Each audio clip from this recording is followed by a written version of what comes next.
안녕하세요. 즐기는 손해사정사 이동윤입니다. 오늘은 여러분들이 한 번쯤 들어보셨을 만한 근제보험에 대해서 설명을 드릴까 하는데요. 근제보험, 과연 어떤 보험인지 한번 보실까요? 근로자 재해보험, 줄여서 근제보험이라고 하는데요. 근로자가 재해사고로 인해 질병 또는 부상을 입은 경우 보험으로 혜택을 받는 보험을 말하고 있습니다. 그러나 이 근제보험을 이해하기 위해선 먼저 간단하게 알고 계셔야 될 부분이 있는데요. 바로 산업재해보상보험입니다. 즉 줄여서 산재보험이라고 말을 하는데요. 근제보험의 약관을 보신다면 보상하는 손해에 산업재해보상보험법에 따라 보상되는 재해보상 금액을 초과하는 부분에 대해서 보상이 된다고 명시되어 있고요. 또한 산업재해보상보험법에 따라 급부가 이루어진 경우에 하나여만 보상이 된다고 명시되어 있습니다. 이 말은 산재보험이 먼저 선행되지 않는다면 근제보험으로는 진행이 되지 않는다는 말입니다. 그럼 산재보험에 대해서 간단하게 설명을 드린다면 근로자가 업무상 재해로 인해서 질병이나 부상을 입은 경우 신속하고 공정하게 보상을 이루어지게 하고 이 재해 근로자가 재활 및 사회 복귀를 촉진하기 위해 만들어진 의무보험입니다. 그럼 산재보험에선 어떤 부분이 보상이 될까요? 간단하게 살펴보신다면 요양급여, 휴업급여, 장애급여, 간병급여, 유족급여, 장의비, 상병보상, 직업재활급여가 보상으로 이루어지고 있습니다. 산재보험으로 대부분 보상을 받는 주요 항목은 요양급여, 휴업급여, 장애급여입니다. 이 항목에 대해서 간단하게 설명을 드린다면 요양급여란 재해근로자가 치료를 받기 위해 산재보험 의료기관에서 치료를 받는 경우 치료비가 발생을 하겠죠. 이 부분을 근로복지공단에서 산재보험 의료기관으로 치료비를 보상하는 부분을 말하고 있습니다. 그러나 산재보험에서 모든 치료비가 인정되는 것은 아니고요. 재해근로자가 직접 납부해야 하는 치료비도 발생하실 수 있습니다. 두 번째, 휴업급여. 재해사고로 인해서 입원이나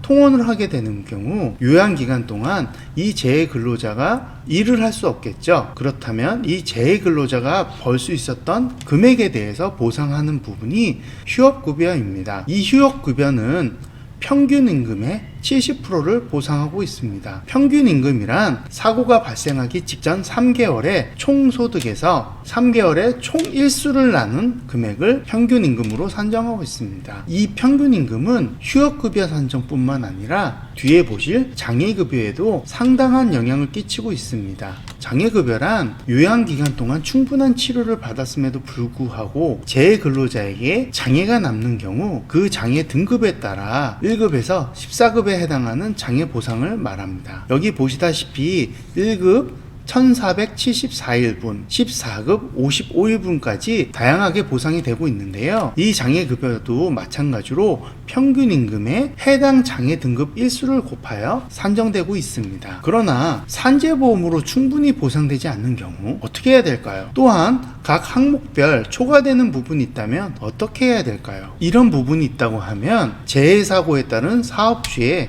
과실, 즉 책임 여부를 검토하셔야 됩니다. 그 부분을 보상하는 부분이 바로 근제보험입니다. 아까 초반에 보셨다시피 근제보험은 산업재해보상법에 따라 보상되는 산재보험의 보상금을 초과하는 부분에 대해서 보상이 이루어지고 있고요. 피보험자인 사업주가 법률상 손해배상 책임을 부담하는 경우에 대해서 보상이 이루어진다는 것입니다. 그러면 이 사업주의 법률상 손해배상 책임이란 무엇일까요? 법률상 배상 책임이란 불법행위 책임, 공작물 책임, 산업안전보건법상의 안전배려 의무를 대표적으로 들 수 있습니다. 안전배려 의무란 근로자의 생명이나 신체 건강을 해치지 않도록 사업주는 인적, 물적 환경을 조성해줘야 된다는 의무입니다. 그러면 본격적으로 산재보험과 근제보험의 차이에 대해서 한번 설명해 드리겠습니다. 산재보험은 보상책임주의를 바탕으로 하고 있고요. 근제보험은 과실책임주의를 바탕으로 하고 있습니다. 재해사고가 근로자의 과실로 인해 발생했다고 하더라도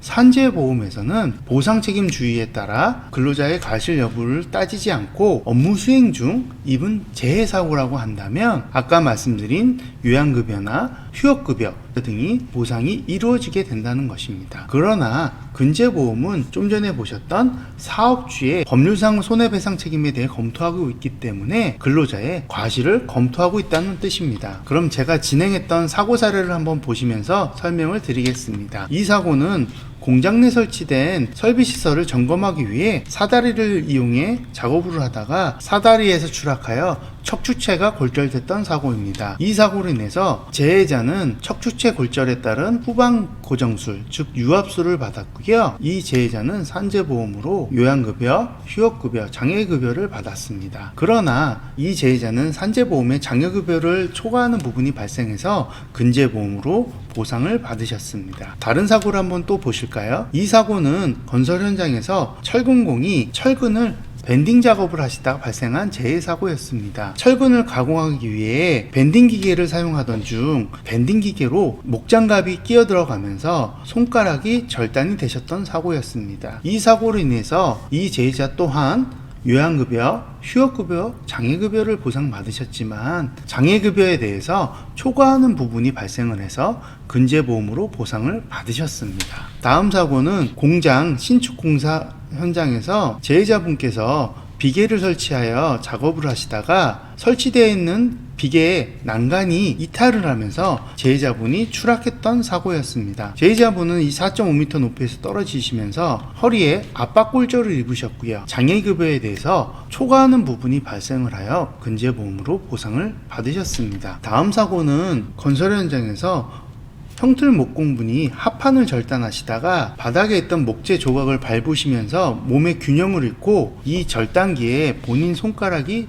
절단되셨던 재해 사고였습니다. 이분 또한 요양급여, 휴업급여를 보상받으시고 후유장애에 따른 장애급여도 보상을 받으셨습니다. 그러나 충분한 장애급여가 이루어지지 않으셔서 손가락 4개 절단에 대해서 근제보험으로 추가적인 손해배상을 받으셨던 사고였습니다. 이처럼 산업재해 현장에서 발생하는 재해 사고들은 대부분 건설 현장이나 공장과 같은 곳에서 많이 이루어지고 있는데요. 사무실과 같은 공간과 달리 위험한 시설이나 환경이 조성되어 있고 정말 사용상 주의를 요하는 기계장치나 작업도구들이 사방에 널려 있죠. 그러다 보니 사고 위험성이 매우 높겠죠. 그러나 반대로 이 말은 재해 사고를 입은 근로자 또한 이 주변 환경을 잘 살피고 작업 수칙이나 안전 수칙을 잘 지켜가며 안전사고가 발생하지 않도록 주의를 해야겠다는 것입니다. 그러다 보니 근제보험에서는 이 과실책임주의에 따라 재해자의 과실을 참작하여 이 부분을 공제 후 보험금으로 지급하고 있습니다.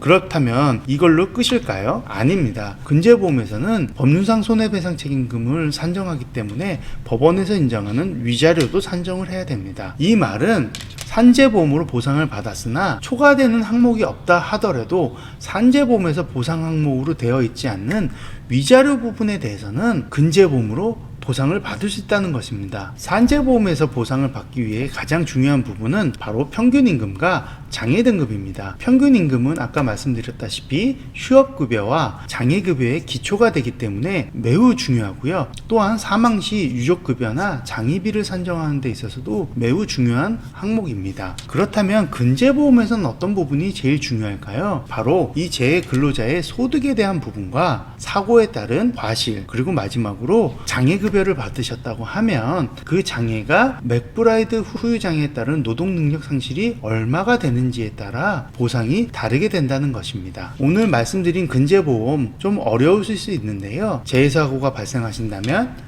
꼭 산재보험으로 충분한 치료를 받으시고 거기에 따른 장애 여부도 꼭 판단을 하시고 그 이후에 회사가 가입되어 있는 근제보험을 확인하셔서 산재보험을 초과하는 부분이 있다고 하면 근제보험으로 혜택을 받으시기 바랍니다. 오늘 근제보험에 대해서 간단하게 설명을 드렸는데요. 자세한 내용이 궁금하시거나 상담이 필요하신 경우에는 위에 상담번호로 언제든지 연락 주시면 친절하게 상담해 드리겠습니다. 오늘도 시청해 주신 여러분 감사합니다.